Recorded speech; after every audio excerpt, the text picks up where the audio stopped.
राधा कृष्ण। आइए सुनते हैं भगवान कृष्ण की एक और अद्भुत लीला। कहते हैं ब्रज में जो रहते हैं वह वैकुंठ भी नहीं जाना चाहते, क्योंकि वैकुंठ से सुंदर तो ब्रज है, वृंदावन है। पर क्यों है ब्रज और वृंदावन वैकुंठ से सुंदर? तो आइए सुनते हैं ये कथा। भगवान के सभी नाम श्रेष्ठ हैं, सभी धाम पवित्र हैं और सभी स्वरूप ध्येय हैं। फिर भी जो माधुर्य ब्रज और वृंदावन में है वो वैकुंठ में भी नहीं। माधुर्य की अधिकता के कारण ही ब्रज को वैकुंठ से श्रेष्ठ कहा जाता है।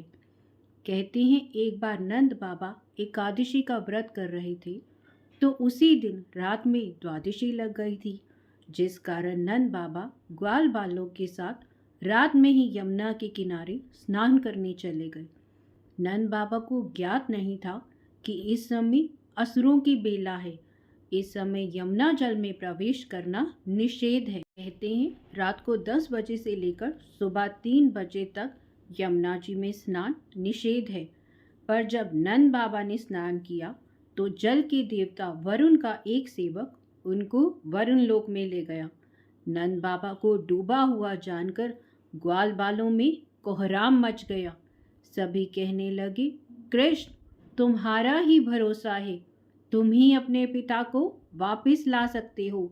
सदा तुमने हमारे सभी भयों को दूर किया है, ये भय भी तुम ही मिटा सकते हो। श्री कृष्ण जानते थे ये वरुण के सेवक की लीला है। वह सबको संतापना देकर वरुण लोक में गए। वहां उन्होंने वरुणापुरी के विशाल दुर्ग को जाते ही भस्म कर दिया। भगवान श्री कृष्ण को कुपित देखकर लोकपाल वरुण ने उनकी स्तुति की। श्री कृष्णचंद्र आपको नमस्कार है। परिपूर्णतम परमात्मा तथा असंख्य ब्रह्मांडों का भरण पोषण करने वाले गोलोकपति को नमस्कार है। चतुर्व्यूह के रूप में प्रकट तेजोमय श्री हरि को नमस्कार है। सर्व तेज स्वरूप आप परमेश्वर को नमस्कार है। सर्वस्वरूप आप पर ब्रह्मा परमात्मा हैं, आपको मेरा नमस्कार है। वरुण देव ने कहा, मेरे किसी मूर्ख सेवक ने पहली बार ये गलती की है। मैं आपकी शरण में हूँ, मैं आपसे क्षमा मांगता हूँ, आप मेरी रक्षा कीजिए। लोकपाल वरुण की स्तुति सुनकर भगवान कृष्ण बहुत प्रसन्न हुए और नंद बाबा को जीवित लेकर ब्रजमंडल में लौट आए।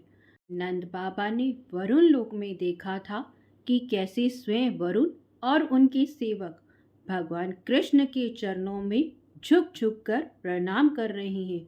उन्हें बड़ा विस्मय हुआ था।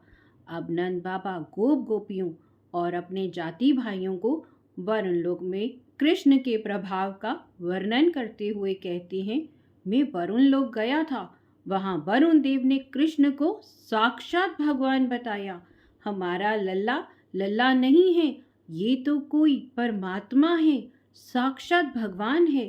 गोप गोपियों ने जब ये सुना तो उनके मन में भी उत्सुकता जागी कि क्या भगवान श्री कृष्ण हम लोगों को अपना मायातीत स्वधाम दिखलाएंगे। श्री कृष्ण के वह सब पीछे पड़ गई। कन्हैया, यदि तुम लोकपालों से पूजित साक्षात भगवान हो तो हमें भी वैकुंठ के दर्शन कराओ। जिस जलाशय में भगवान श्री कृष्ण ने अक्रूर जी को अपना स्वरूप दिखलाया था, उसी ब्रह्मलाद में भगवान उन गोप गोपियों को लेकर गए। वहां उन लोगों ने डुबकी लगाई। श्री कृष्ण ने कहा, अच्छा अब तुम सब अपनी आंखें बंद कर लो।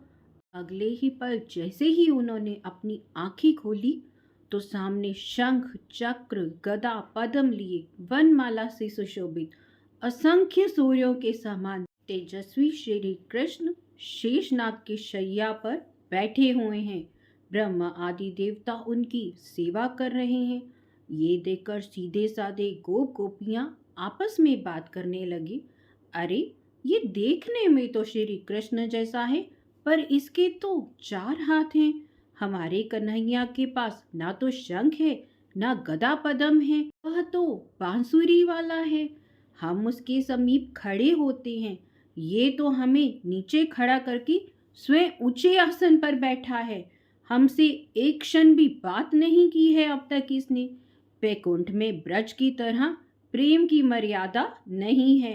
गोप गोपियों की इस तरह कानाफूसी करते हुए भगवान के गदाधारी पार्षदों ने उनको डांटते हुए कहा, अरे बंचरो, चुप करो, यहाँ भाषण मत करो। क्या तुमने कभी श्री हरि की सभा नहीं देखी है? यहाँ सबके परमात्मा देवादिदेव भगवान श्री हरि विराजमान है और वेद उनके गुण गाते हैं। गोप गोपियां तो गवार ठहरे, आपस में कहने लगे, यहाँ तो बोलने की भी मनाही है। कन्हैया के पास तो ये पार्षद जाने भी नहीं देगा। अरे भैया, हम तो वैकुंठ में आकर बहुत ही पछताए हैं। यहाँ तो कन्हैया 4 हाथों वाला हो गया है और हमें कहा है बहुत दूर बैठो। अब तो हम उसके पास भी नहीं जा सकते। ब्रज से बढ़कर कोई दूसरा सुखदायक और श्रेष्ठ लोक नहीं है, क्योंकि ब्रज में तो कन्हैया हमारा सखा है, हमारे साथ गेंद खेलता है, घोड़ा बनता है, गैया चराता है। यहाँ आकर तो आफत मोल ले ली है। बड़ा ही मुश्किल है वैकुंठ में रहना। वैकुंठ में आकर तो हम सच में बहुत पछता रहे हैं।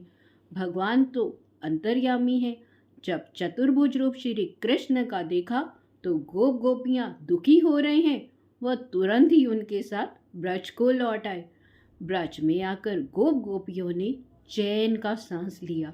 बैकुंठ में जाकर हम क्या करेंगे?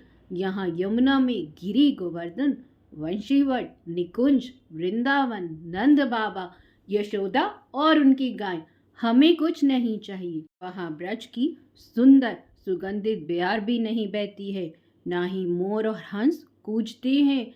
वहाँ कन्हैया की बंशी की धुन भी सुनाई नहीं देती है। ब्रज और नंद बाबा के पुत्र को छोड़कर भला हम बैकुंठ में जाकर क्यों बसे? काह करो बैकुंठ ही जाए, जहाँ नहीं बंशी वट यमुना। वाह रे ब्रज का भाग्य! धन्य है ब्रज, जिसने परमात्मा श्री कृष्ण का सानिध्य पाया। उसकी महत्ता का वर्णन कौन कर सकता है? ऐसा सुख ब्रजवासियों के अलावा अन्य किसी और को नसीब हो ही नहीं सकता। सभी ब्रजवासियों के प्रेम के केंद्र श्री कृष्ण थे और भगवान श्री कृष्ण का जीवन, कार्य और लीलाएं अपने प्यारे ब्रजवासियों को सुखी और कृतार्थ करने के लिए। भगवान श्री कृष्ण ने कहा है, ब्रजवासी बल्लभ सदा ही मेरे जीवन के प्राण हैं। इन्हें ना कभू बिसारियो मोहि नंद बाबा की आन। सारा संसार जिसे अविनाशी पर ब्रह्मा कहता है, वह इस व्रज के घर घर का खिलौना है।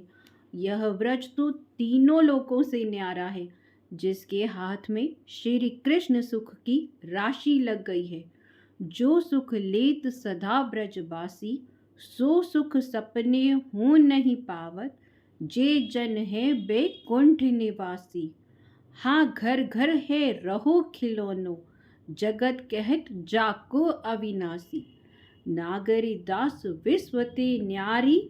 लगी गई हाथ लूट सुख राशि। राधा कृष्ण, राधा कृष्ण।